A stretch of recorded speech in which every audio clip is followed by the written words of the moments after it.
Hello, welcome to Enchantment of Eternity's review for Dark Season 3. In this video, I will be looking at the third and final season of the Netflix show Dark. So I have to start with a spoiler warning for Dark up to the very end of the entire show, up to the end of the third season. If you haven't seen the entire third season, you will not want to watch any part of this video, otherwise, boy oh man, things will be spoiled for you, which is not good. You don't want to spoil this show. It's a good show. You want to watch it on its own, and then come back here and watch my review for it. Anyway, so, Dark is a show I wouldn't say it was one of my favorite shows of all time, but I really love this show. I really appreciate it. And I was really looking forward, to this third season. This whole month, I was just like, Dark's coming back, I can't wait, just counting down the days. And it did not disappoint. In fact, I watched the entire season in one day because I couldn't wait at all to watch any part of it. Even though, the day it dropped, I was actually working and I didn't get off work till 6 or something, so I stayed up till 4 in the morning watching this. Even though I had to work the next day and I didn't get much sleep. But I really could not put it down because it was a really great show. And the third season, yeah, it was one of the strongest final seasons of any show I've ever seen. The finale was very satisfying, and I would automatically put it in my top 10 best series finales of all time, because ending a show is a really difficult thing that most shows don't do, and they can't pull it off, and they end up disappointing. There are a few examples of shows that do satisfy, and this is one of them. I thought the ending was very satisfactory. Now, do I think this was a perfect season? No. Just like the first two seasons, I didn't think they were perfect either. There were some bits and bobs issues I had here and there. With this season, it's more of, there wasn't anything that was plot holes or anything wrong with it. There's just certain storylines that I didn't think were all that interesting or necessary. And to be perfectly honest, I think this season made things more confusing than necessary. I mean, the show has always been confusing, but it seems like this is they outdone themselves in how confusing the show is. Season 2 was definitely more confusing than season 1, and this season is completely complex and out there, and my mind was about to explode at several instances throughout watching this season. And I am impressed because I'm sure everything is mapped out by the show creators and everything makes sense and everything ties up, and I have 100% faith in them that they knew exactly what was going on at all times, and that is very impressive, especially if you get as complex and convoluted as this story is. To have it all actually fit together and make sense is a rarity in TV shows. I don't think any other TV show has accomplished that. But it didn't need to be that confusing. It really didn't. I think there's ways where they could have accomplished the same amazing storytelling that they did and brought the confusing level down just a tad. Just a tad. But of course, the complexity is something I would never want them to change for anything, because that's what makes the show so great and so unique, and the way it stays true to its characters, of course.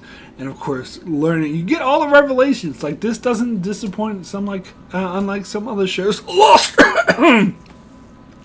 Where so much, too much is left unexplained. But they pretty much explain everything that needs to be explained. Although we still don't know what the hell happened to Wooler's eye. I don't know, that running joke kind of got me. But they pretty much tied it all down in a way Lost could only dream of. Lost got nowhere near of doing. And it stayed true to the characters to the end, unlike some other shows, Game of Thrones, excuse me, where it made perfect sense for all the characters, and all their character stories were very satisfactory. Also, I love how this show has a huge cast of characters and how it also stayed true to every one of these characters. It didn't neglect anyone, or pretty much all the characters made an appearance. They all got their time. They all had a part to play. Unlike some other shows that have their final seasons that completely neglect all their side characters just to focus on their two main characters, Mr. Robot. Excuse me. This show pays proper attention to its entire cast, which is a huge cast. So again, very impressive this season. So anyway, I decided to structure this review, which is very hard to structure a review about this season, which is so complex. Like, they call the whole thing a knot, which makes sense because it's all over the place. So the only way to structure this video that made sense to me was to go by episode, because that's how I watched it. That's how it's structured on the Netflix thing. So that's how I'm going to do it, episode by episode. Okay, so episode 1 of the season is called Deja View. This episode mainly deals with the alt world. So, of course, season 2 ended on a cliffhanger where we had a different Marta. And she's like, oh, the question isn't what time, it's what world. And she takes Jonas into this alternate world and then promptly fucks off and leaves him there to be like, what the hell? So he meets a younger version of Alt Martha who doesn't know who Jonas is, and Jonas he's really creeping out on her. Actually, I think they kind of overplayed their hand here, and it seems like it made it hard for me to buy that Martha would ever be attracted to him, because he was being really creepy. I mean, they might as well just had him breathing really heavily and like sniffing her hair or some shit. But regardless, I mean, I suppose his behavior made sense. And plus, similar to how I complained about how it took Mikkel too long to figure out that he was in 1986, it seemed to me it took Jonas too long to figure out that he was in a different reality. I mean, because Martha even said to him that the question isn't what time, it's what world, which gave him a clue. I mean, this is even less forgivable for the Mikkel thing, because the Mikkel thing you can't kind of understand, because no one knows would expect time travel would exist in actual reality. But Jonas has already been sort of broken in on the whole time travel thing, so the concept of alternate world shouldn't be that foreign to him. Granted, somewhat foreign, but I don't know. I just thought he should have been able to pick up on it quicker. But I did like the character story involved with Jonas and him slowly going through the paces and figuring out the differences in the world. But I gotta be honest, this whole alt world thing is one storyline that I think that maybe the show could have done without. Now, don't get me wrong, I don't hate it, I don't think it hurts the show, and I like what they're doing here with having Adam controlling Jonas's world, and Eve or Eva, however you like to call her, controlling Martha's world, and how there's two different versions and how they sort of come together, and both worlds are sort of intertwined. And I also have no doubt that they had this plan from the very beginning.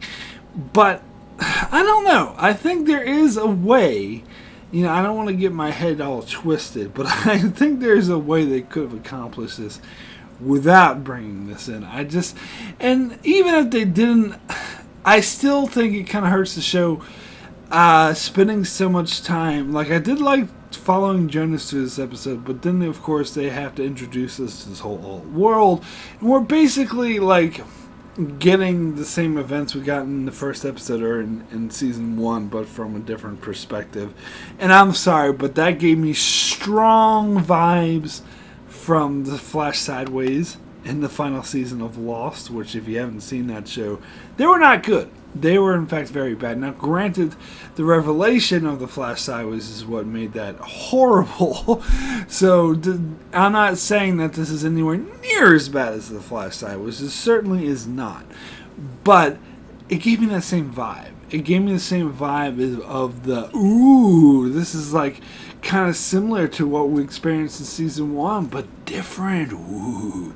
Which, I don't know, like, I'm just not that on board with, especially as we follow, like, some of the other characters. I have good Yorick and Hanna, how they're, like, married now and left from Katarina, and the whole, alright, what really threw me off was the whole thing about how Francesca's the one who's deaf and not Elizabeth in this world, which I think, like, it's kind of like, oh, Son and Jen aren't married in this world. Like, what's the point of doing that other than say, ooh, it's alternate? Kind of like Ron would say.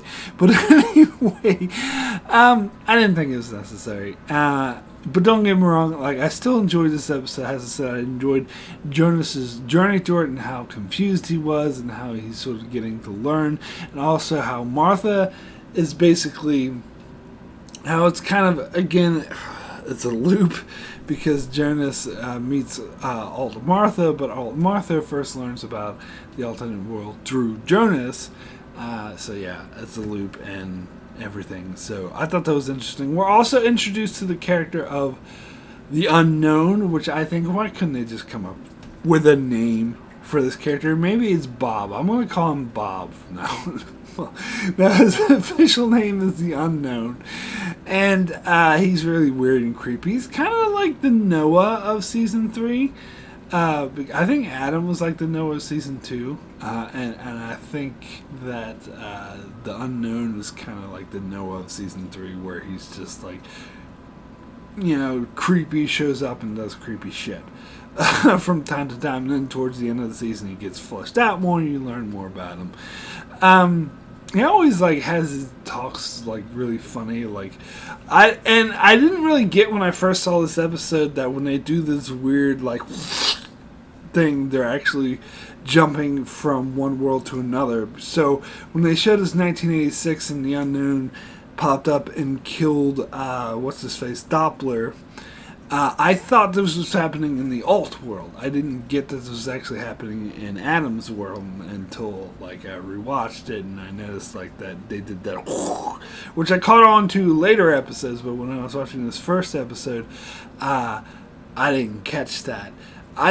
So I don't really understand why the Unknown killed Doppler. I mean, it's good to get an answer of how Doppler died because we knew that he wasn't in the 2019 timeline. I mean, I thought he would just die of old age because he's already old in the 1987 timeline. But I don't really get why the Unknown killed him. Did he just do it because he was always supposed to do it? I don't know. I get, like, I understand the gist of this season, but whenever I get into some of the finer details like this is when my mind is, you know, going to explode if I think about it too much. So ultimately, I enjoyed this episode. I thought it was decent. So next we'll get into episode 2, which is called The Survivors. Now this episode I actually enjoyed a lot more because this gets more into the real world. I can't really call it the prime world because both worlds are perfectly valid. It says Adam's world, as we call it, not Wayne's world. But anyway, so this gets more into what happened to all of the survivors at the end of season 2 who survived the apocalypse and the various time periods. I know it doesn't actually touch on Hanna. They save that for another episode, which I think makes sense because they can't focus on too many timelines. Here they focus more on the 1987 timeline and the 2020 timeline immediately after the apocalypse, and 1888 shortly after Stranger Jonas and Francesca and Magnus, and Bartos arrived there. And it was interesting seeing that. And then, of course, we have Alt Marta shows up there, throw a wrench in the spanner. And when Stranger Jonas when Alt Marta starts talking about how she took Jonas into her world, Stranger Jonas is like, I don't remember that. This is when I first started a bit weird. It started the mystery. Why doesn't he remember this? But I'll get more into that when the answer to that, when we get to that. But regardless, I found it interesting. Seeing them that they were trapped in 1888. This, of course, is something that we could have guessed, of course, because we see older versions of these people in 1921, and that they were Sigmundus-esque, or whatever you call it, makes a lot of sense. And we see the old blind dude who kind of started it all, who's an ancestor of H.G. Tanis. So that was all good stuff, and the interactions between Bartos and Marta, because Bartos is starting to split off more from Stranger Jonas. And it's interesting too, Bartos' journey, because he's actually the character we sort of, at least me personally, I identified with him more this season. Whereas in season 1 and 2, he was kind of the asshole, particularly season 1 when he teamed up with Noah. He's like, oh, and he had a time machine, he was keeping it hidden from everyone. Now, that was season 2 as well. It's like, oh, Bartos is the asshole. But this season, he's the one who's kind of making sense, because Jonas is starting to go off the deep end, which he eventually becomes Adam and really goes off the deep end. So, yeah, that was interesting. We also got more of the 1987. We got to see Katarina back in now in 87 after she time traveled. Now, I think it's very convenient that Michael just so happened to go away at the time that Katarina happened to come back. I mean, I suppose you could say that's type 1 time travel for you, because we know that Mikkel stays in 1987, so the timeline has to find a way so that Katarina doesn't take him back to 2020 like she wants to, because that's not what happened. We know that's not what happened, so we know something has to happen to Katarina.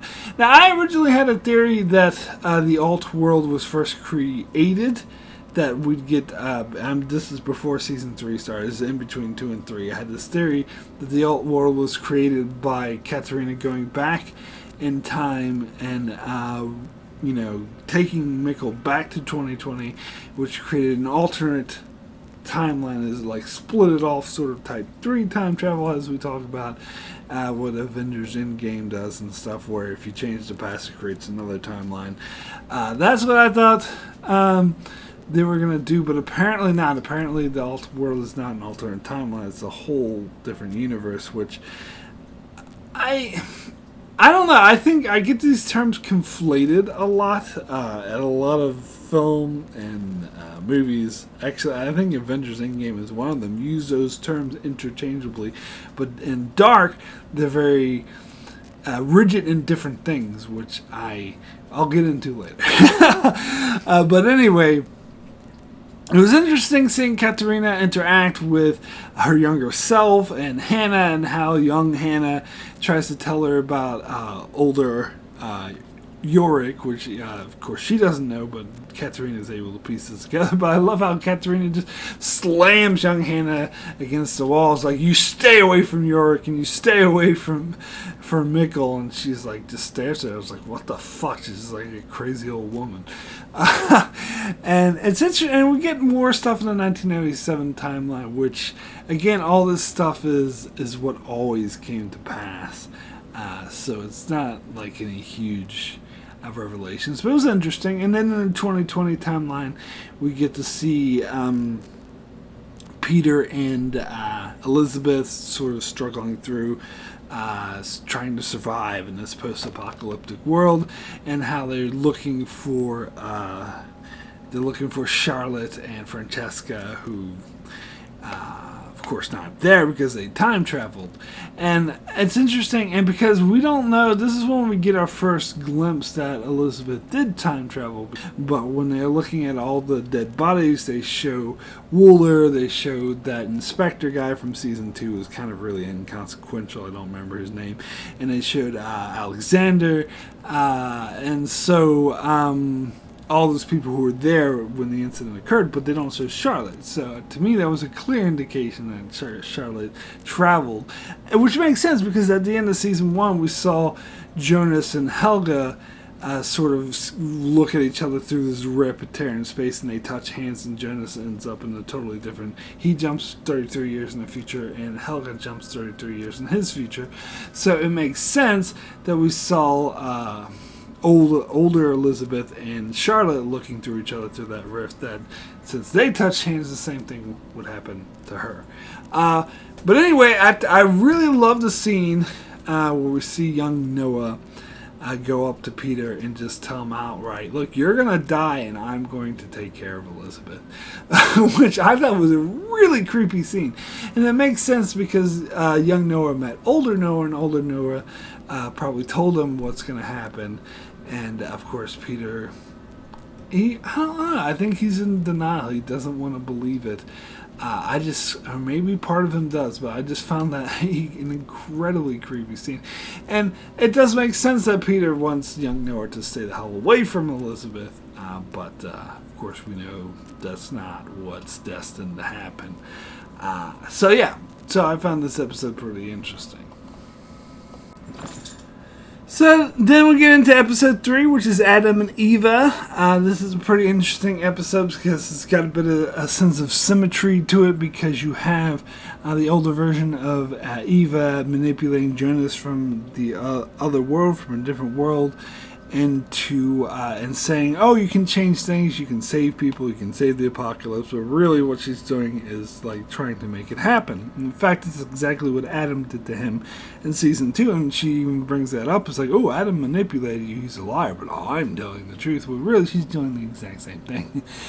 But she's manipulating Jonas into getting her younger self to learn about all this stuff, basically pushing things in creation. But at the same time, Eva is manipulating young Jonas. You got Adam, who's manipulating young Martha from the old world. So it is kind of a symmetry, because you find out the whole reason she's in 1888 is because she was sent there by Adam, and she's the one who gives Adam's younger self, Stranger Jonas, the God particle that allows him to manipulate time and continue the time travel thingy majogger and ex mundus, whatever you call it, throughout the whole time. And it's only possible because Adam sent young Martha, and again he's manipulating her and telling her that she can change everything, and she can save Jonas, and she can save everyone.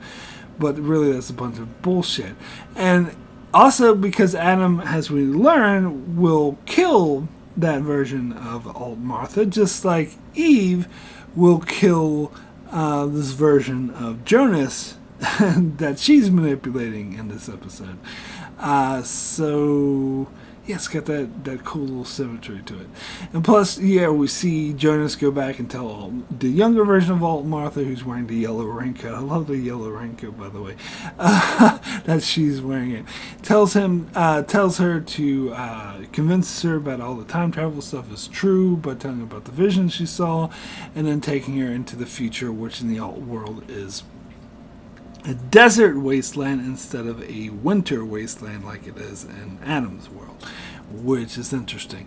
But we also get some scenes in this episode that are not very interesting of the alt world, which to me this whole alt world stuff is inconsequential. Like, especially the stuff of like Yorick getting obsessed over Mad's death and finding out it is Mad's, and finding out about time travel, and like trying to interrogate like his daughter and son about it. And this is exactly what we saw. Well, not exactly, of course, that's the whole point, but it's pretty much what we saw in season 1, and we already know where it goes here. We already know everything, and in fact, I didn't even like these scenes that much in season 1 because we knew more than the characters, but now we know way more than the characters.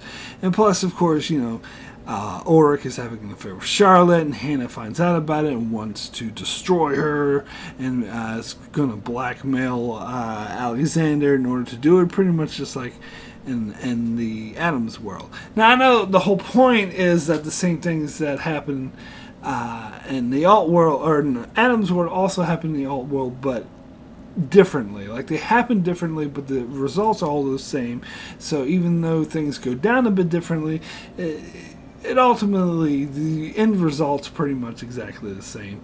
And they end up in the same place. And, of course, the apocalypse ends up happening and all that thing, which is the whole point. And I do get that point, and I do think it's an interesting point. But it still makes these scenes with Ulrich going around in Charlotte and all that a bit boring to watch. But don't get me wrong, as I said, I still really enjoyed this episode, particularly the symmetry of Adam and Eve manipulating their younger counterparts. So next we get into episode 4, which is called The Origin. Now this episode takes place mostly in 1954, which is a timeline we haven't really touched on yet, and so this episode does. The episode also continues on the storyline with Jonas and Martha in the alt world post-apocalyptic future. So the episode starts with the unknown encountering Tronte. Now, at first I thought he was going to kill Tronte, but then I realized that no, he can't, because we've seen Tronte live. But every time the unknown appears, he always kills someone. At least up to I think this is the first scene we see him. We see him in the scene with like Eva, but that's like, she sending out her minion. I think this is the first time we see him like approach someone and act all weird and doesn't kill them. And he's so creepy too, especially like the young version of himself. I think is the creepiest. But anyway, it wasn't, when I first watched this episode, I didn't really get, I kind of got it, but I didn't really get until after I watched the whole season what is basically saying that the unknown is Tronte's father, and this is basically the only confirmation we get, but it's been confirmed by supplemental material and all sorts of other things that the unknown basically, since he's born out of Martha and Jonas, which I think is also revealed in this episode at the end of the episode, alt Martha and Jonas, I should say, that he only exists in one world because he's born of both worlds, and so basically he traveled to both worlds and gave birth to Tronte with Agnes in both worlds. Which is so he basically fathered two children, but they were in different worlds, so different versions of Tronte. And so when they show the scene in the post-apocalyptic future after Jonas and Martha leave, and you see alt Noah appears, and it goes, he has that Noah music, and he's talking to stranger Martha, and basically he says this whole thing about, it's a cycle, blah, blah, blah, blah. And this is another thing that I didn't get when I first saw this episode, that he's reiterating that the whole thing is a cycle, because Unknown is the child of Martha, and Unknown and Agnes gave birth to Tronte, and Tronte and Hanna gave birth to Ulrich, and Ulrich and Katarina gave birth to Martha, who then eventually gives birth to the Unknown. So it's a cycle. It's a circle. The end is the beginning is the end. I didn't get that when I first saw this episode, but now I was like, okay, I get it now. And of course, we later learned that Agnes was also born out of time travel. That her parents were, time travelers, but we'll get to that later. Also, we finally follow up on Hanna and what she's been up to, and of course she's having an affair with Egon of the 50s. Now, I don't really understand her character motivation for wanting to stay in the 50s and just have an affair with Egon. It seems kind of like because the show wanted it to happen. I don't really get her personal motivation involved. Maybe she's just sick of the 2019 or 2020 timeline.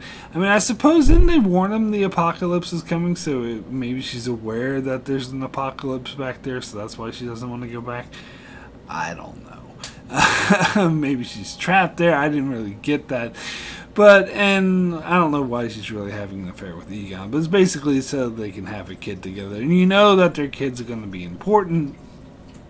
But again, I'll touch on that later on. Of course, she goes to have an abortion. I kind of knew that she wasn't, because I knew that the whole point was that she's going to give birth to a child with Egon, and that child's going to be important. Of course, at this stage, when I first saw the episode, I had no idea who it would be, and I was sort of waiting to find that out, but that's revealed later on. And then we get other scenes. They actually start to introduce Tronte and Hanna together, because of course we know that they get married eventually. And so before in the 50s they only sort of foreshadowed Claudia and Tronte, but here they have showed Claudia and Tronte have sex, and so it's really misdirecting you to believe. And I think there's a lot of stuff. Actually, earlier this season in the 87 timeline, we got the older Tronte sort of talking to Regina, and that and this is sort of really misdirecting you to think that Tronte is Regina's father, but we find out later that that's not the case, and that's actually an important point. In fact,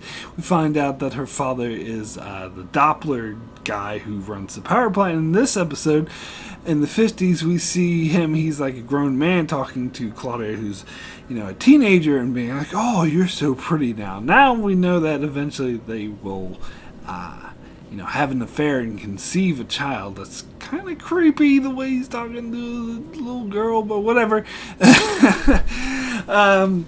So we also get the continuation with Martha, I should say, and Jonas, and how they're forming sort of a romance, and they have this lovely romance scene where they have sex, and you think, oh, isn't that romantic, and all, because these two are both hurting and they're finding consolidation in each other, and it's like, oh, isn't that sweet? But then, of course, you learn that this is kind of manufactured by their older selves, or at least older Martha, the Eva version, wanted this to happen so she could give birth to the unknown, and that the unknown is the source of the knot, as Adam says in this episode, but he's not really, but Adam thinks he is, because he causes all this mayhem to happen. So we also get more creepy scenes with the origin, or the unknown, as he threatens the life of the mayor in order to allow this power plant to be built. Which is how, and again, jumping a bit ahead to the end, how we learn in the origin world the power plant doesn't exist, and that's because the unknown wasn't there to threaten the mayor and force him, because the mayor was being bribed by the coal companies so to say that to not allow the nuclear power plant to be built, and the only reason it was built in the first place was because of the unknown, which again is all this mind bending. And it seems like the unknown is basically going around. That's why I wonder if there was a purpose for him in killing Doppler in the 87 timeline, because it seems like everything he's doing is in order to set things in motion so that things will happen, so that everything will happen just so. Which is part of the reason, I suppose, why they call him the Origin.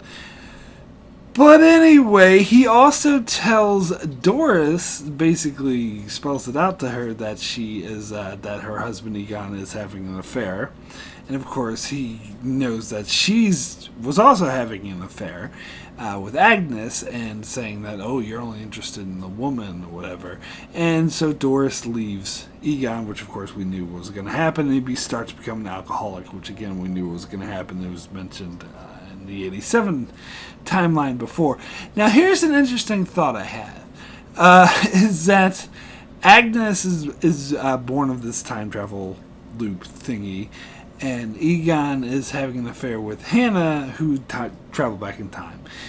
So, in the origin world, where time travel doesn't exist, and these people didn't travel back, that means Doris didn't have an affair, and Egon didn't have an affair, because Agnes doesn't exist, and Hanna never traveled back into the 50s.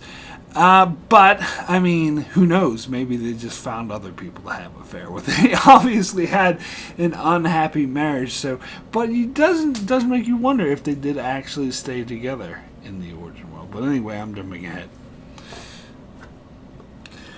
Cool, so the next episode 5, is called Life and Death, and this is probably the darkest episode of the season, possibly of the show. Some really dark shit goes down in this episode. So, yeah, it's basically driving home the point that the knot needs to go away, because basically everyone is having horrible endings, or horrible lives, and horrible things are happening to a lot of people. So yeah, it is driving home the idea that this all needs to be undone. So anyway, I guess I'll start, and because this episode jumps all over the place, it has all these different timelines, and some in the alt world, some in Adam's world, blah blah blah. But we'll start with Katarina in 87. Because I gotta be honest, I was a bit disappointed with this storyline. I mean, I was expecting more of it. Now, granted, I was probably wrong to expect more of it, because we know that things can't change. Because we know what happens in the future to come. So, but I was really curious of what Katarina would get up to when, at the end of season 2, when we saw her time travel, and apparently she doesn't really do much except get killed by her own mother. Now, and as soon as she hatched the plan to break old Ulrich out of prison or the mental institution, which I actually liked. I liked the scenes between Katarina and old Ulrich. I thought they were really touching. But anyway, as soon as she hatched this plan to break him out by stealing the key card from her mother, I kind of knew that, oh, boy, her mother's just going to end up killing her, because they showed that her mother was abusive, and we see her mother in the 50s timeline in the previous episode when she was a kid, apparently getting an abortion, and in this episode she says, I should have got rid of you too, to Katarina.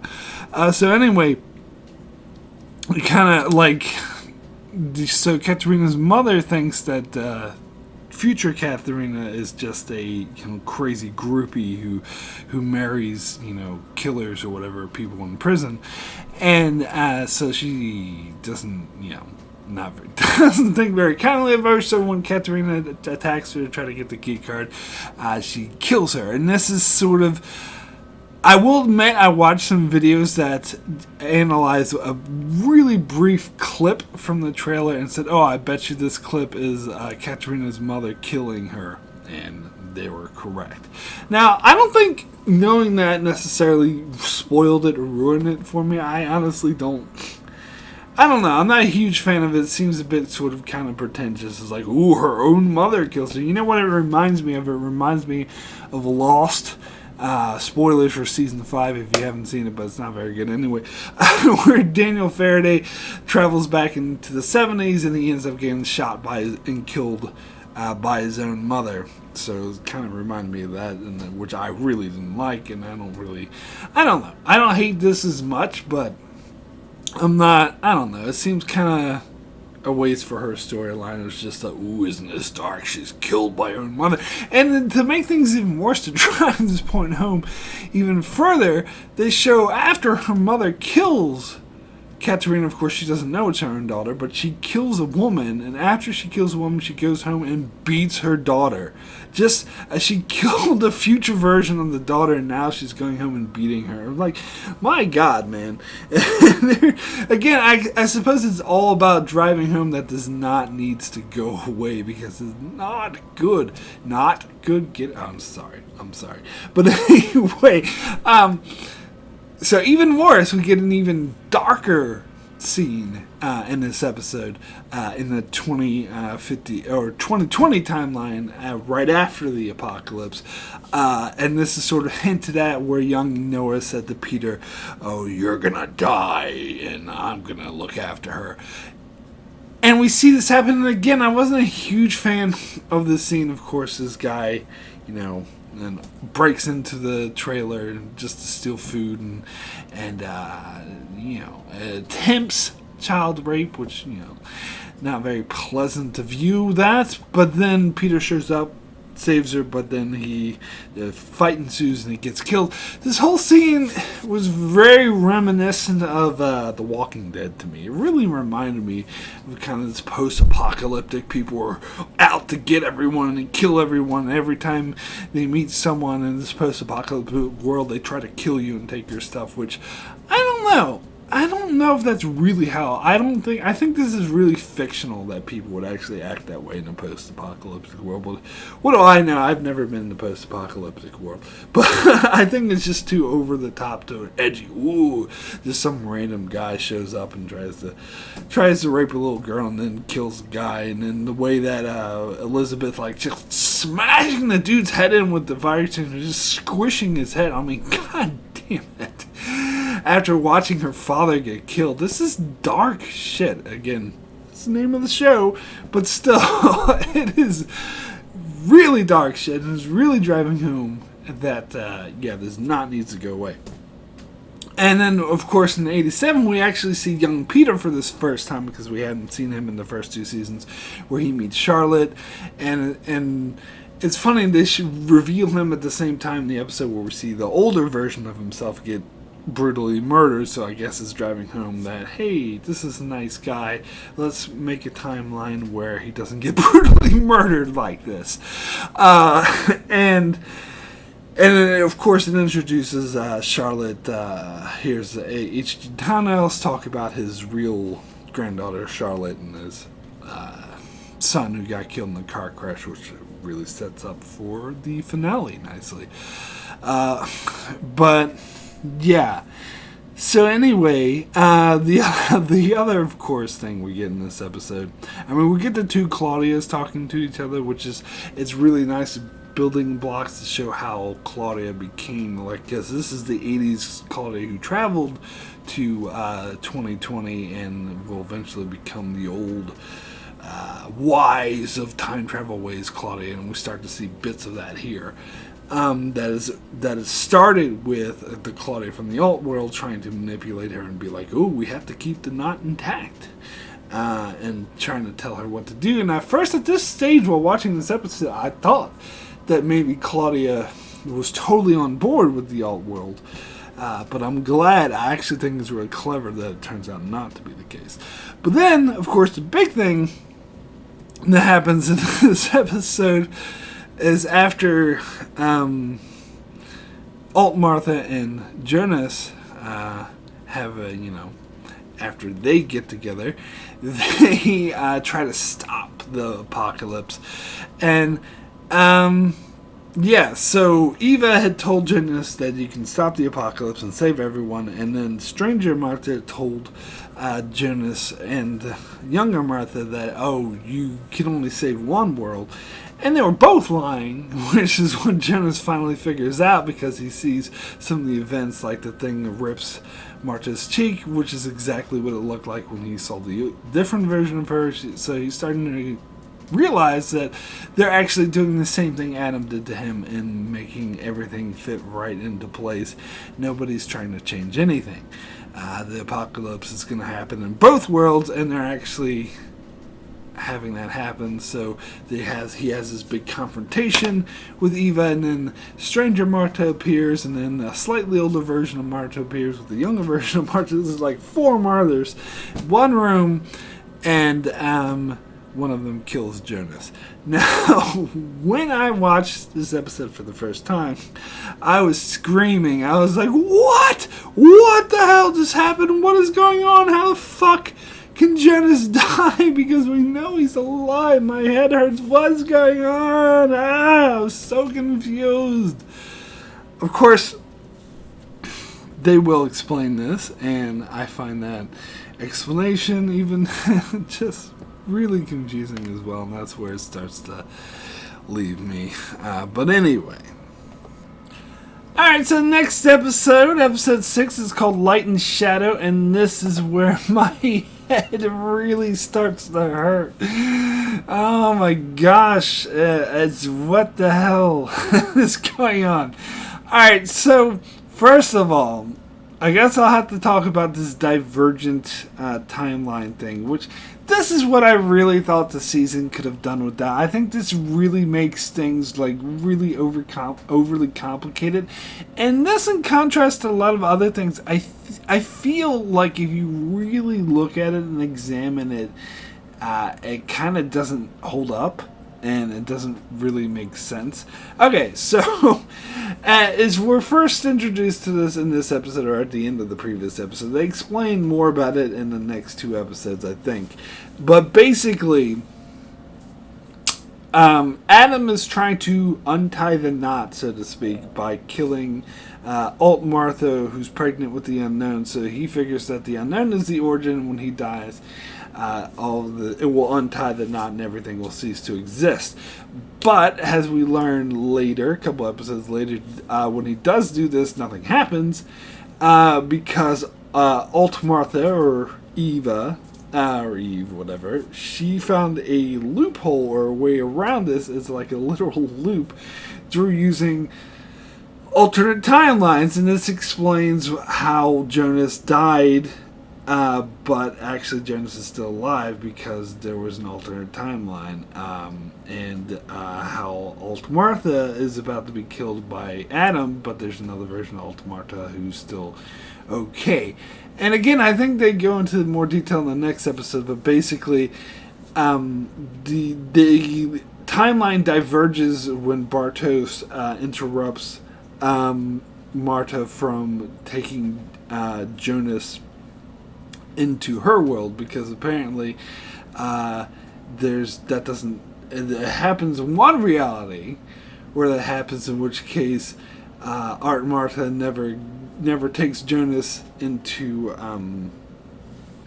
the alt world, and therefore Jonas lives, and also Art Martha never goes, since she never takes Jonas into the world, she never goes visit Adam and gets killed by him.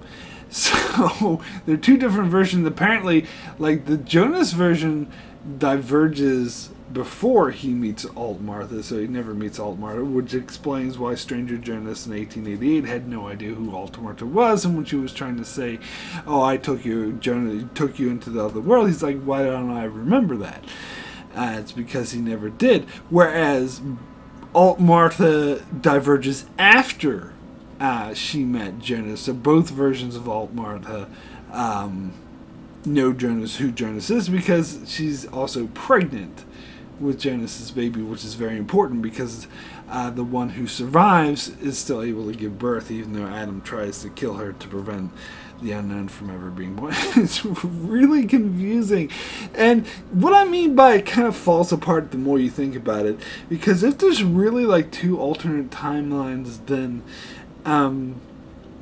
isn't there another timeline where Jonas was killed during the apocalypse, so he never, in Adam's world I'm talking about, so he never grows up, because there's a version where Alt Martha snatches Jonas away and takes her to her alt world, and so and kills him, so he never returns. So there should be a reality where Adam never exists, and if Adam never exists, then all this shit doesn't really have in the place.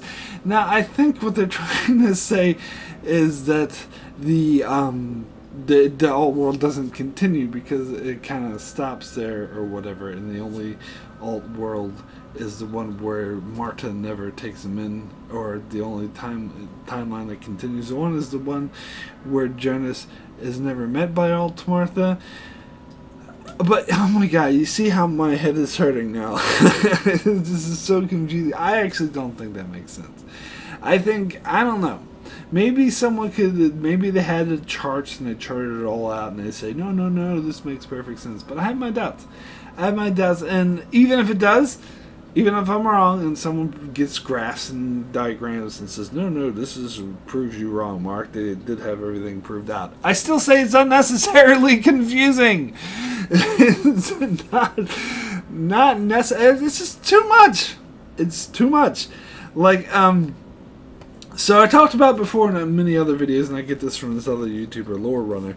He talks about 3 different types of time travel. I use this terminology. Type 1 is the whatever happened, time travel using 12 Monkeys and Lost.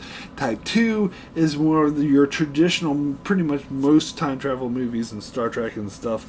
Use type 2 time travel, where if you go back and change the past, you alter the future so that it no longer exists. So you now by traveling the past and doing something, you change the future so the future's entirely different.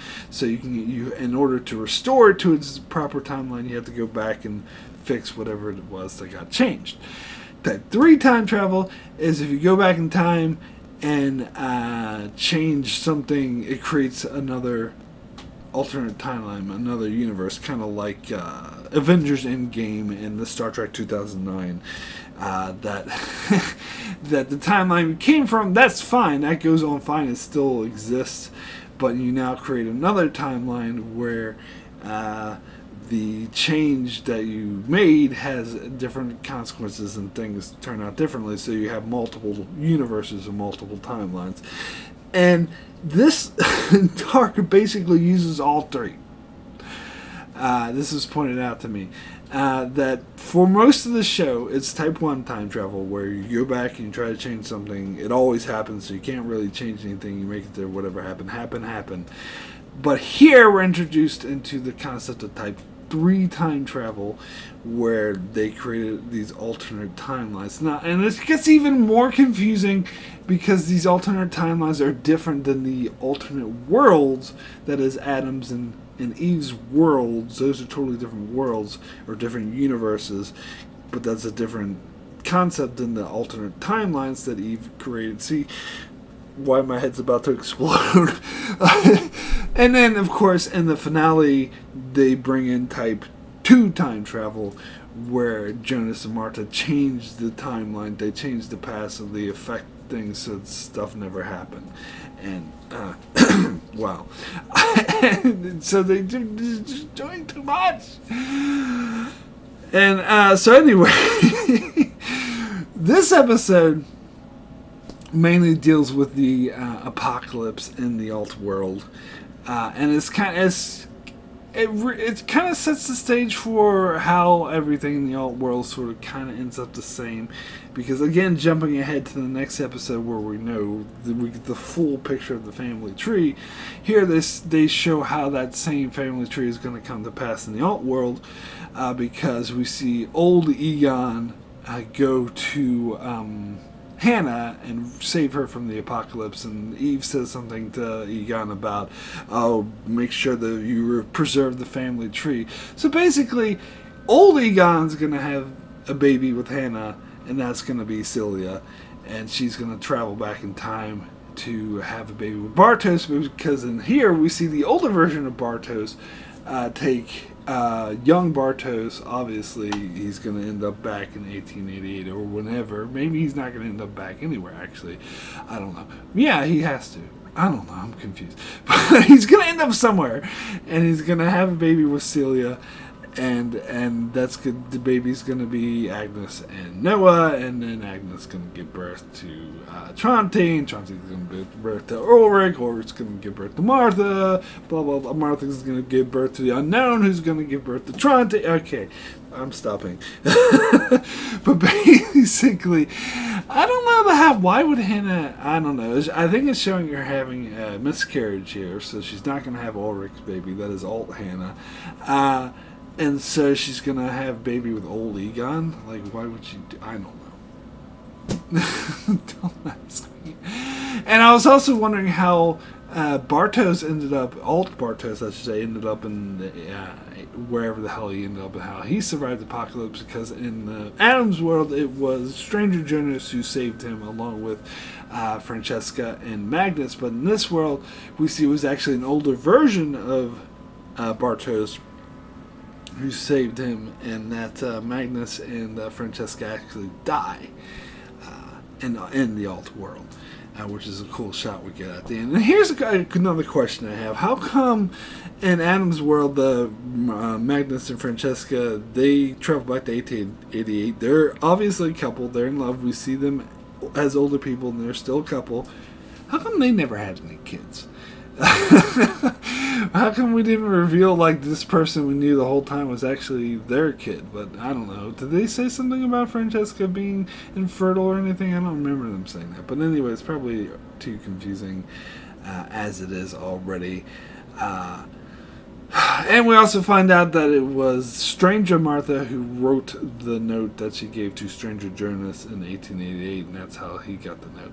Also, I didn't get this from this episode, but apparently I've read somewhere else, and maybe someone will tell me I'm wrong, I don't know, but I read somewhere that we get a scene in this episode of The Unknown where the adult one as in one universe, and the senior and the kid are in another universe, and they're both going into the power plant. And I was told what they're doing is actually causing the accident that created the God particle, because this is referenced way back in season 1 that there was an accident at the power plant that created the God particle that really began all this time travel hoo-ha. And so what I read is that it was the Unknown who caused it. God.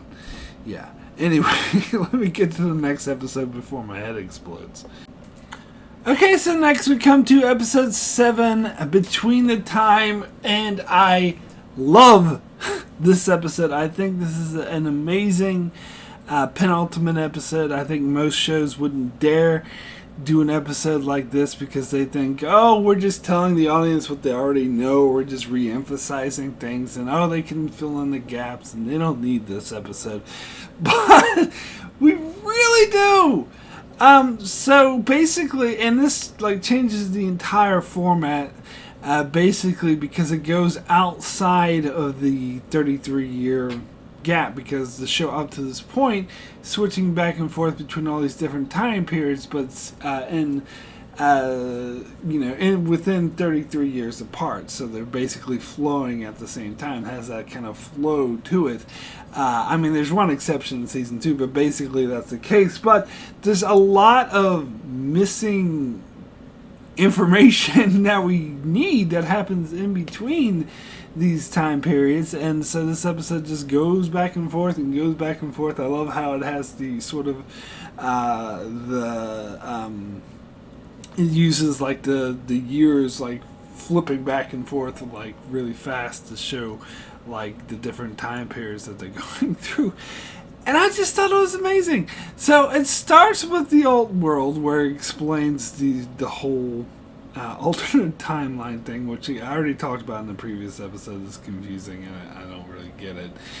But it is interesting that Alt Marta splits after the time she spent with Jonas, where Jonas splits before the time, because then we see, and most of the episode is taking place in Adam's world, where it's we see Jonas post-apocalyptic. He meets with Claudia, and we see him trying really desperately to get the time portal going, and it's not working. Eventually, he becomes Stranger Jonas and meets up with, and he has a relationship with Noah. And so this is building up to when we first meet Stranger Jonas in season 1. This explains what he was up to, and it's, and they have old Claudia and other people tell him, oh, you can go back and you can change it, but what they're actually referring to the events we already saw in season 1, at the end of season 1, where he tried to change the loop and nothing happened. And then at the same time, we see Stranger Jonas back in the 1800s, and how he will eventually turn into Adam, and how he's becoming obsessed with undoing the knot, and he's having this uneasy relationship with Bartos, and that of course is all adding up as well to what we've already seen. It's a beautiful episode. I absolutely love it. Now, in season 2, when I had the scene where young Noah kills older Bartos, it seems this season is trying to assume you already knew that was Bartos. Where when I first watched that episode in season 2, I had no idea who the hell that guy, young Noah. I knew it was Noah because it called him by name, Noah, but I had no idea who the fuck he was killing with the pickaxe. But this season just casually shows that same actor, and it calls him Bartos. But of course, in this episode, it makes sense because Stranger Jonas as he gets older, he's becoming more obsessed, more like Adam, and Bartos is not having it. Like, they're having a lot of conflicts. They don't really like each other, and they're at odds. So it kind of makes sense that Adam would send someone to kill him because he's totally lost faith, which is actually what they said in that first episode of season 2. And that's interesting that they showed that scene there. I was actually hoping they'd revisit that scene, maybe from a different angle in this episode, but it's not needed. You don't need to do it. It's just, I thought it would be cool personally. But they get the gist. You get the gist of what's going on. But of course, this explains the whole family tree. That's the huge thing that we're going, because we see that Silja, the character we just saw previously, we just saw in 2053, the 2052 timeline, the world of tomorrow, the future timeline. And she always seemed like a side character who didn't really matter. I thought she was going to be like Wooler in that way, that she was just there and she had no importance whatsoever. And she had this strange relationship with Jonas, but now we know that she's Jonas's sister. And that she actually plays a huge role. And she's part of the, kind of the formation of the whole Nielsen family tree. Like, she's not I don't want to use the word the origin, but she's like right at the great grandmother of everyone. And also, she's the daughter of Hanna and Egon, which of course is what they're hinting on all season, that Egon and Hanna are having a child. And so who's it going to be? It's Silja. And it's funny because we see Silja, older Silja, travel back, who's obviously sent by Adam, travel back to meet Bartos and purposely to fall in love and have kids. And they have kids, and it's Hanna, who's Noah, and Agnes. So Bartos is the father of Noah, which is really surprising. So that makes that scene when young Noah kills Bartos even more complicated. It adds more layers to it because that's his father that he's killing. And it's obviously he doesn't care because he's all devoted to Adam now.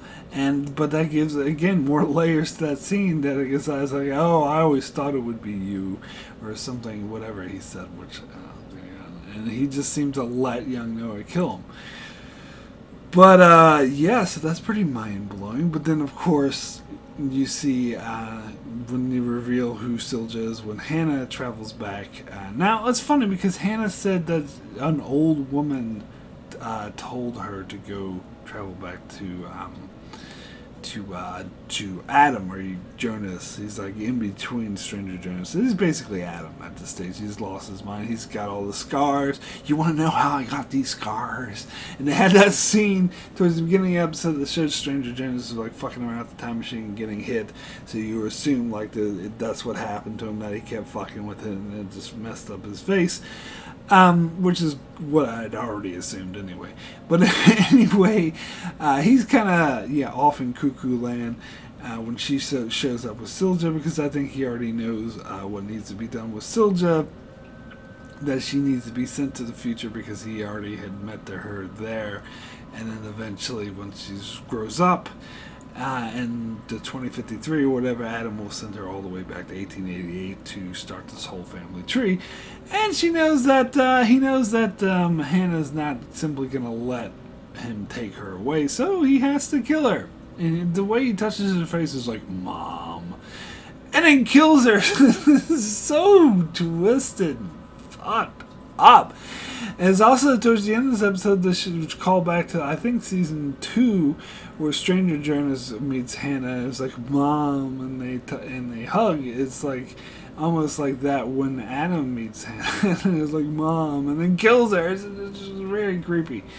Very weird stuff. But anyway, so Silja is Hanna and Egon's daughter, and she gets together with Bartos, who had time traveled back, and they have Agnes and Noah. And then Agnes has Trante with the unknown. And Trante meets Hanna, and they have Ulrich and Mads. And then Mads is killed by Noah, who's actually his great uncle. If you think about it, is that what you call a great uncle? Because he's Trante's uncle, and Mads is Trante's son. So I think that's a great uncle. But anyway, yeah. So Noah kills his own great nephew. I guess he doesn't really care. And Ulrich, of course, grows up and fathers Marta, who, well, at least in the alt world, she'll be the mother of the unknown, who is also Ulrich's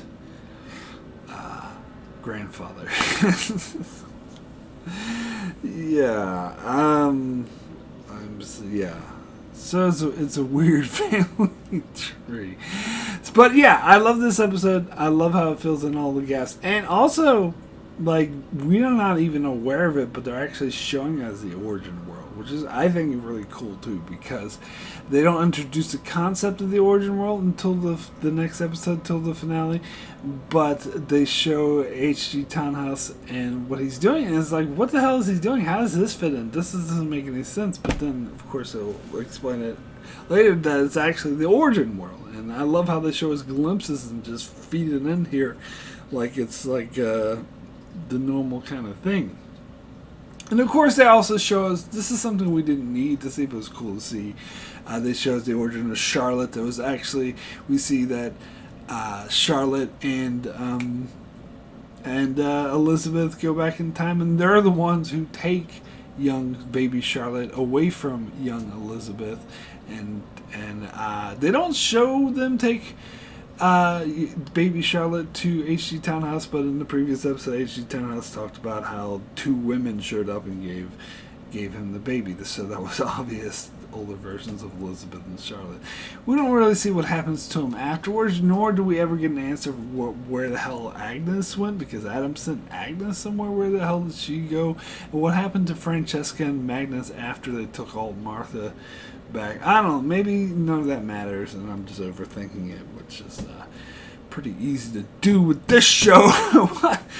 Also, we get a lot of more answers about Claudia as well. How she, because at first I was under the impression when they had alt Claudia visiting her that she was working for Eve the whole time, but apparently that's not the case, because she starts to realize that Eve is just as fucked up as Adam, and she kills her alt self, which I thought was pretty cool. And it kind of goes to explain how, she became that really tired, worn down, war-ridden old version of Claudia that we saw. And so that kind of makes sense. But they're also setting us up for the final episode, because Claudia is thinks that there's a way to that there's more to it than just what Adam thinks or what Eve thinks, and there's that they're too obsessed with their own obsessions, and that there's more to the picture than either of them know, which of course turns out to be the case. And she was somewhat younger when she said this, so it makes complete sense to me that the older version would eventually learn about this and figure this out. So I love this episode. I think it fills in a lot of blanks. Alright, so now we get to the finale, the final episode of Dark, episode 8, Paradise. And I do believe this is probably one of the best series finales of all time. I recently did a video or top 10 series finales of all time. If I had waited until after this came out, this would definitely be in it. Perhaps maybe even my top 5, actually.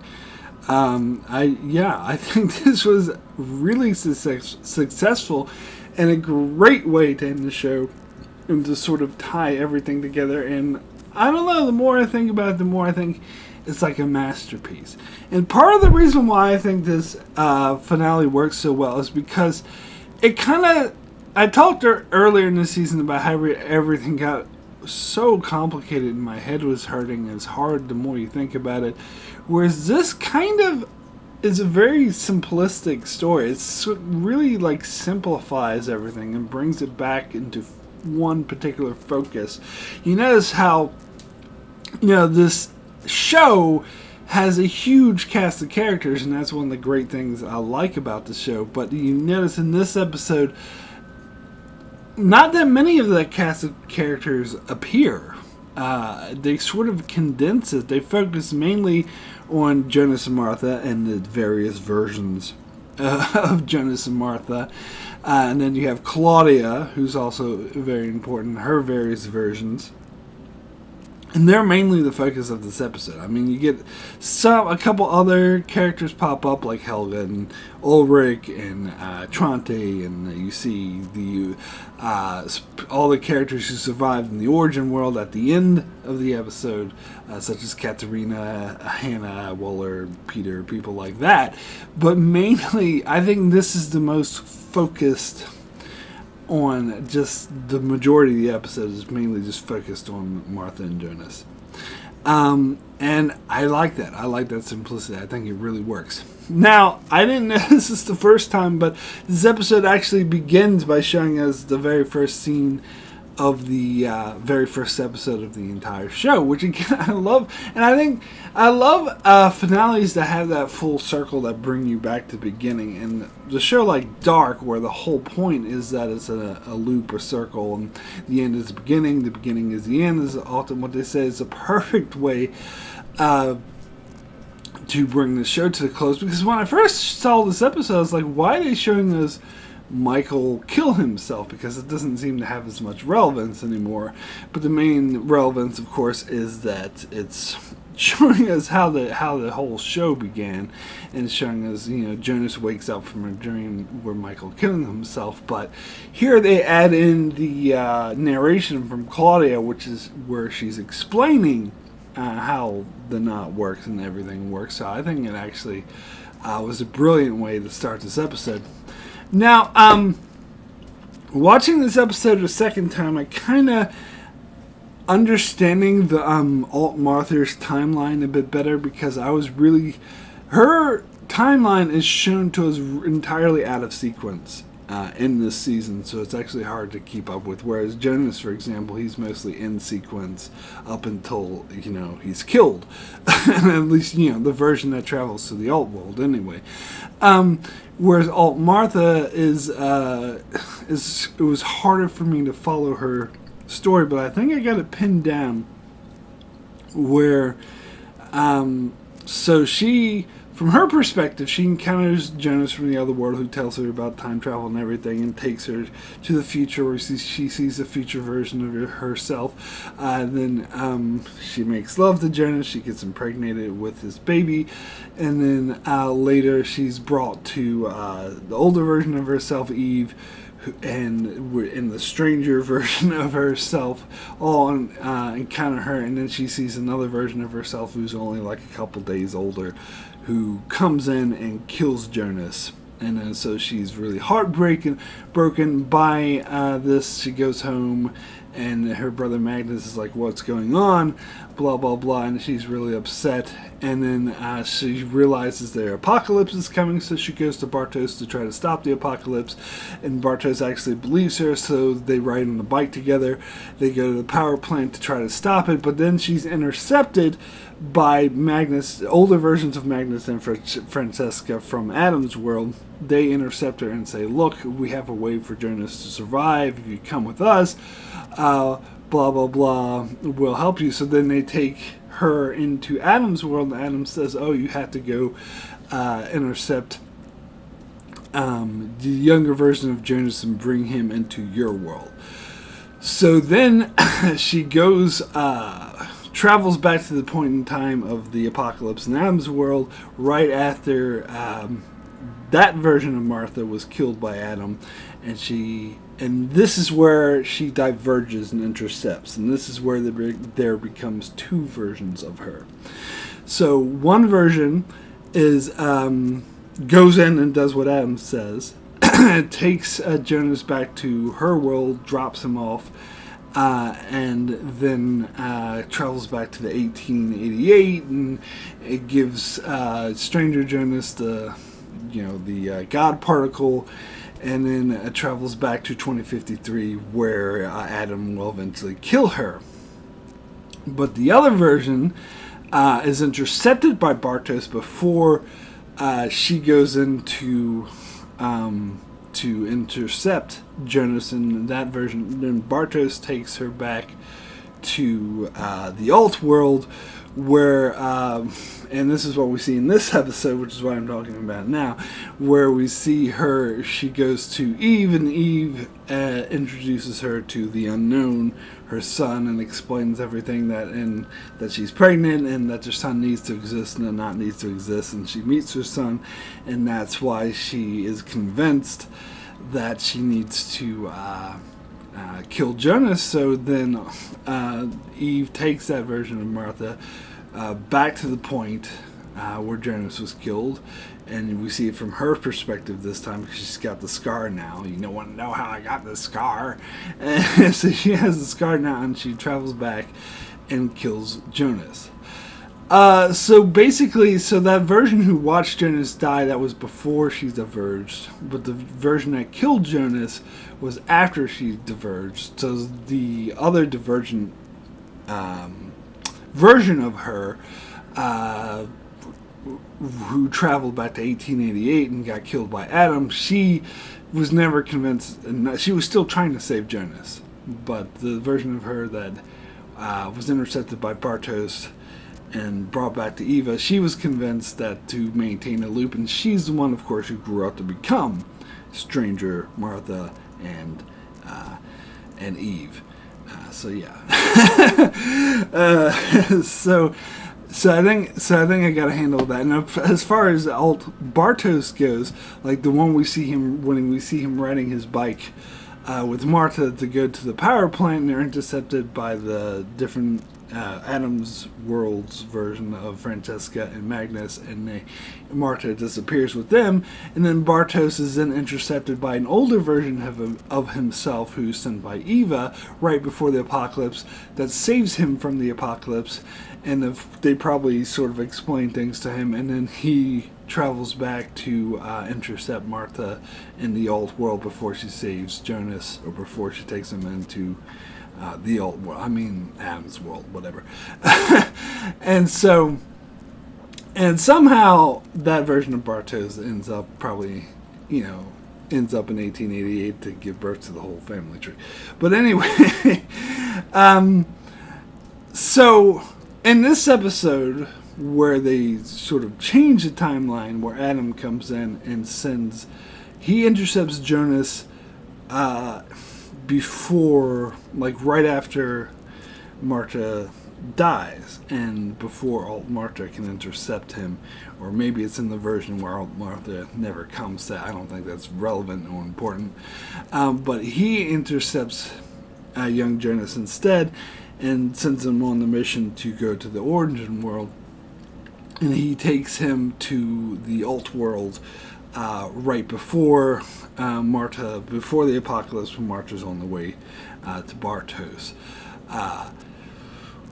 So at this point, so the alt Martha that this version of Jonas intercepts, this is before she diverged, but it's after she met Jonas and after she was impregnated by Jonas. But this version of Jonas, of course, never went to the old world, so he doesn't really know who she is, but she has that memory of who he is.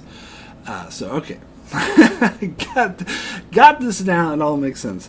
But anyway, getting back a bit to the part with Claudia at the start of this episode, which I thought was a pretty amazing scene, where she goes to Adam and explains the real way to break the knot, and that basically saying that Adam and Eve they had their own separate ideas of what the knot was all about, but Claudia was starting to see that they were both wrong and that there was something, there was an origin world, and I actually buy that she would look more into it than they were, because, and it's funny because she talks about how Adam and Eve are sort of both acting out of love. Adam's acting out of a love for his world's version of Martha, and Eve is acting out of love for her son.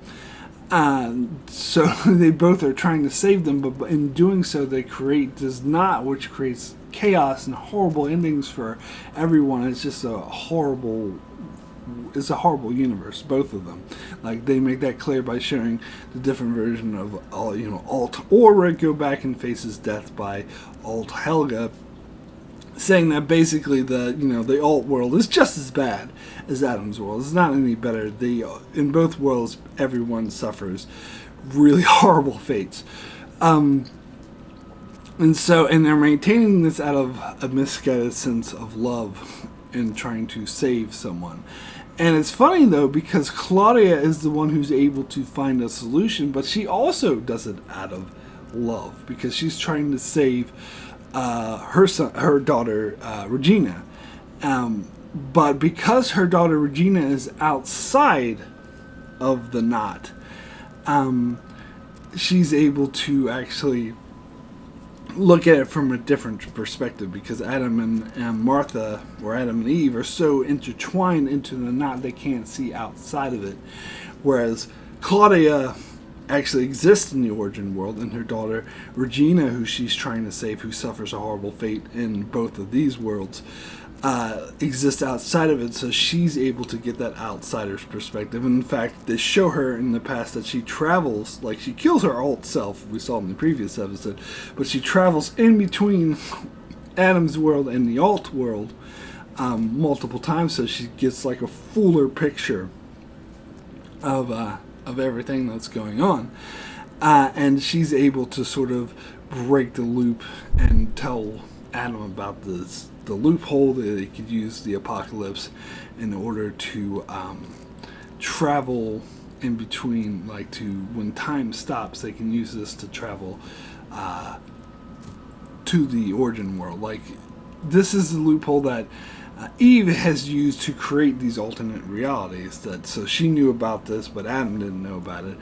And I'm unclear whether or not Claudia created an alternative reality version of herself, or if this is just a younger version of Claudia before she died. Because we see, after Claudia goes to Adam, she goes to the younger version of herself, and they hug, and the younger version of herself tell our father that I'm sorry, which is what we see older Claudia do in the 1954 timeline she did in season 2. So I'm kind of more inclined to think that this is just the younger version of old Claudia before she died, and that's why she was willing to kill herself, because she already knew she accomplished what she meant to accomplish, because she already sent Adam down the right path. But then again, she says this is only, the conversation she had with Adam only happened once, whereas everything else in the story just happened repeatedly.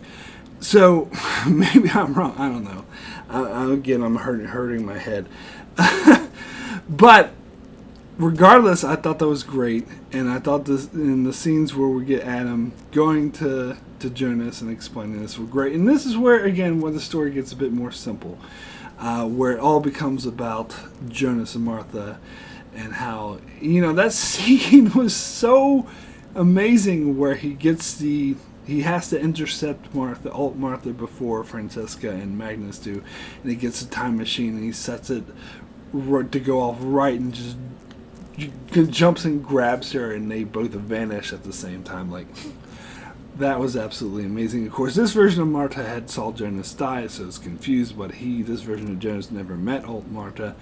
And of course, they explain that they travel back, from my understanding, to the exact time where H.G.'s Townhouse created the split the two universes in his origin world, but they're technically still in the alt world at this stage. This is why you see the nuclear power plant in the background. But then they go into the cave, and right at the exact time that the universes were split, they're able to use this to travel to the origin universe, if I get this correctly. Which I don't know if that makes sense, because I thought the origin universe didn't exist anymore. But I suppose that point in time where it froze, I don't know. Maybe someone will explain this better to me. But anyway, so they travel to the origin universe, and then from there they travel back in time to the 70s to prevent H.G. Townhouse's son and daughter-in-law and granddaughter from being killed in the car crash. And that was very powerful too. And we see why this would have haunted H.G. Townhouse so much, because his son was angry at him and they died in anger. So you see why he would be so traumatized by this incident that he would want to create a time machine to go back in time and change it. And I love the huge irony here, because the irony is that H.G. Townhouse created this time machine to try to prevent his son from being killed, but in doing so, he actually didn't. What he ended up doing was splitting the universes to create these two other universes. So his universe no longer exists. In both of these all universes, his son and granddaughter still died. They still got killed. But more than that, like, all this other chaos happened. It created the whole knot where all these people who never supposed to exist, and everyone. And both those worlds have horrible fates and horrible miseries. But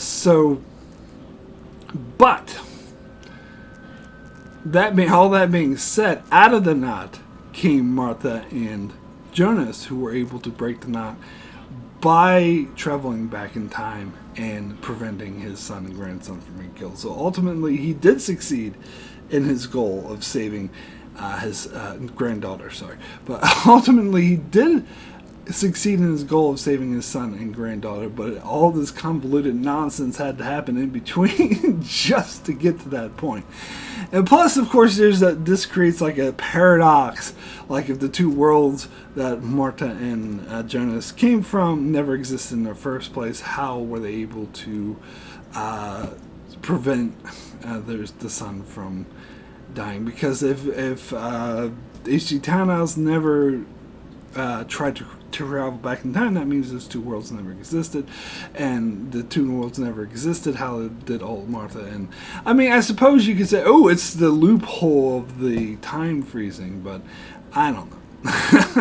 I think that's definitely what the show is going with, but I don't know if I think that easily explains it away. Oh, it's just a loophole because of the thingy.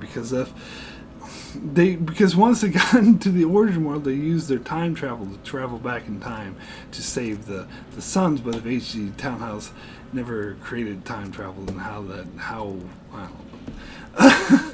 Because they brought it with them from the other worlds. But anyway, I don't know. My head's hurting again. I thought that ending was beautiful. It was my brother referred to it as kind of the reverse Infinity War, Avengers Infinity War, where everyone turned to dust and blanked out of existence. They did something similar, except in this example, it's actually a good thing. You don't see it as a horrible thing. Everyone's blanking out of existence. You think, oh, this is a great thing that people are blanking out of existence because the knot was a horrible existence, and so it erases the knot and it creates the origin world and it restores the origin world. And we see at the end, and I love how this episode does have this coda at the end, that it doesn't just end with Martha and Jonas disappearing. And plus, by the way, that was a really powerful moment, especially the way Jonas said, we're perfect for each other, don't ever let anyone tell you otherwise, right before they blink out of existence. Which has so many deep meanings, because Adam and Eve are the ones responsible for the whole knot in the first place and fucking everything up, and constantly they would say to their younger selves, "Oh, you're not right for each other. You don't belong together."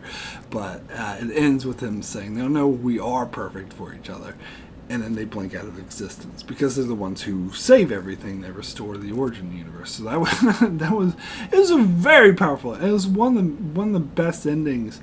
I would say it's very cinematic, actually. It did feel more like a movie ending than it did a TV show ending, which I think is, in my opinion, that's a huge compliment for a show to have such a cinematic ending that feels right. But anyway, as I said, I'm glad we had this coda at the end, because they could have just ended it there. But I think the coda is so much better that it shows us what it is that survived, what is the origin world and who's in it. And we see people who are not part of the knot, who weren't specifically born out of it.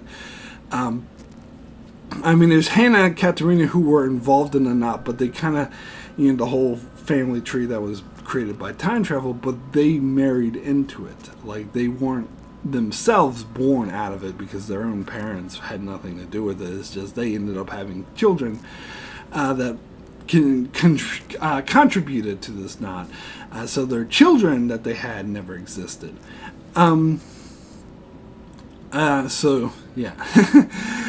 So that was very interesting, and but you see in the scene, and this is why I think it's so important, how much happier everyone is, because Hanna was having the both worlds were, at least Hanna and Katarina, hated each other because of Ulrich, and she was having an affair with him, or she stole him away in the old world, whatever. Both those worlds, they hated each other, they were unhappy. Peter was unhappy in both worlds. He was cheating on his wife in one world, and in the other world his wife was cheating on him. And Wooler, I don't know, he's not important. We don't really care about him and what happened to his eye. But and Regina, of course, much happy she doesn't have cancer, as I already talked about, because the power plant never existed in the origin world. And so she got cancer. Her cancer is obviously tied to that. And I think I already talked about Alexander and how he does exist in this world. He just never met Regina. So, he never met Regina, so Bartos actually doesn't exist in this world either. So pretty much all the younger generation doesn't exist because they were born out of that knot. At least, the main characters on this show. So, yeah. So I thought that was an absolutely amazing way to end the show. And I kind of liked how it ended with Hanna being pregnant with Wooler's baby and saying, I want to name my son Jonas. I always like to name Jonas. I thought it was a nice way to show that. It shows the similarities, especially Hannah's whole speech about, I had this dream. So it shows that, like, the existence of these two worlds still, like, these characters are somehow aware of it in their subconscious, which I like that touch. I think that's a really strong touch. I think that does make sense for the universe they created in this show, that they would have some subconscious awareness of it. And I think that awareness also sort of influenced her why she would say, I think the name Jonas, I think that shows the influence of these two worlds that no longer exist still has an effect, or still has a very remnant effect on the characters who do exist now, and how she's saying, I'm going to name my son Jonas. Now this, of course, doesn't mean that her son's going to be the same person as the Jonas we knew, because it's a totally different baby. I mean, it's her son, but it's a different father, and she had this baby she was a lot older when she had this baby, so it's going to be a totally different person. They're just going to share the same name. Jonas is almost like a in memoriam, like kind of when you name your son off after your grandfather or something like that. It's kind of named after this person who she's only vaguely aware ever really existed. And I really like that. I think that was actually a really good way to end the show. So yeah, I think I've talked about this season enough. I really loved it. So my rating for season 3 of Dark out of 10 is a 9 excellent. very close to giving this a 10. As I said, I thought I almost might give the series finale a 10 because I think that series finale is perfect. But some of the stuff early in the season, as I said, particularly with the bringing in alternate timelines in addition to the alternate worlds, I think that's too much. I'm sure it all makes sense. I'm not saying it doesn't make sense. I'm sure they mapped it all out and it all makes perfect sense, but you don't need to make it. Just makes it unnecessarily complicated, and a lot of places makes my head want to explode. It's like the show is too clever for its own good. I mean, because everything's so intricate and perfectly mapped out, which is hugely impressive, don't get me wrong, but maybe they could have simplified it for us laymen's just a little tiny bit, not too much, mind you. But like, for example, the whole alt world, did we really need it? I mean, even if you say we do, I don't know. Especially like the alternate timelines, how there's versions of Marta and Jonas that didn't die. Like that gets too much for me. So it's not a perfect season, but the good definitely way outweighs the bad, and I do think ultimately it's a very satisfying way to end the show, which is a rarity. Most shows do not know how to end in a very, very satisfying way. So whenever it happens with a show like this, you gotta really praise it. And this is a really positive example of that. Anyway, that's it for my review of Dark Season 3. Thanks so much for watching. If you enjoyed this video, please check out the rest of my channel as I review many other shows like Star Trek, The Expanse, and more. So be sure to subscribe so you can keep up with all of that. And thanks a lot for watching.